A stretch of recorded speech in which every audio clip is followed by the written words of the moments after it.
دعا مستشار وزير الصحة والسكان وإصلاح المستشفيات المكلف بالإعلام السيد سليم بالقسام دعا الأطباء المقيمين إلى ضرورة التعقل بخصوص المطالب التي قدموها والتي استجابت الوزارة لعدد منها على حد قوله.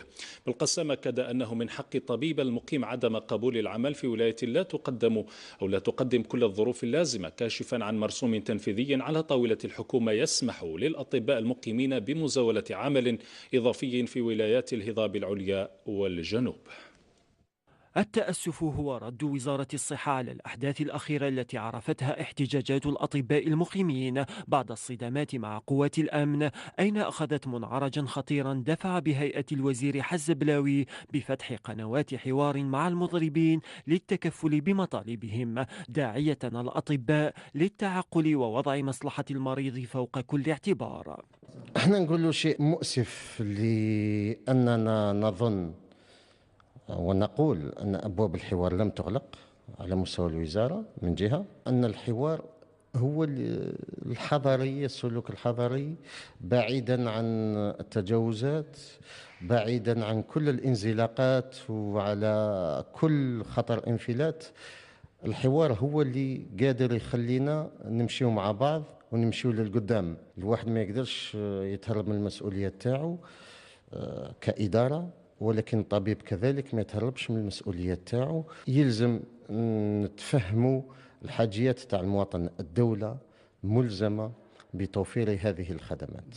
ولأن مطالب الأطباء المقيمين مشروعة، تعتزم وزارة الصحة وإصلاح المستشفيات على تحسين ظروف عمل هذا السلك بوضع الوسائل اللازمة في خدمة الطبيب المقيم، وكذا تحسين أداء الخدمة المدنية دون إلغاء بند الإجبارية، ناهيك عن تحفيزات أخرى ليبقى مطلب الخدمة العسكرية خارج إدارتها. طالبوا الاستفادة من الخدمات الاجتماعية، كان فيه اجتهاد قانوني وتم الوصول إلى اتفاق وإجماع. تحسين أداء الخدمة المدنية وإلغاء الإجبارية تاعها، لا يمكن إلغاء الإجبارية ولكن تحسين الأداء من حقهم. لا يكون تعيين لطبيب أخصائي في إطار الخدمة المدنية في ولاية لا تضمن سكن وظيفي لائق ومؤثث لائق. عدم إرسال طبيب أخصائي باش يؤدي الخدمة المدنية تاعو في مستشفى لا يوفر كل الشروط،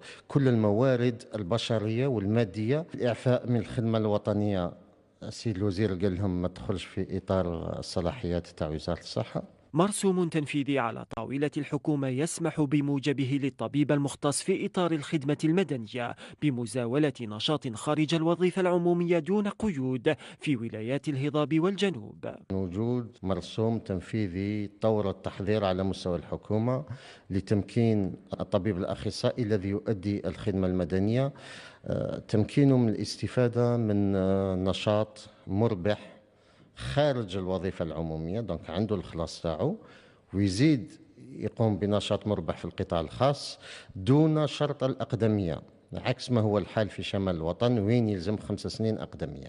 قبضة حديدية بين الأطباء المقيمين ووزارة الصحة التي تسعى لاحتواء الأزمة برمي الكرة في ملعب المحتجين من خلال تقديم تحفيزات لعلها تخرج المؤسسة الاستشفائية من الوضع الذي آلت إليه.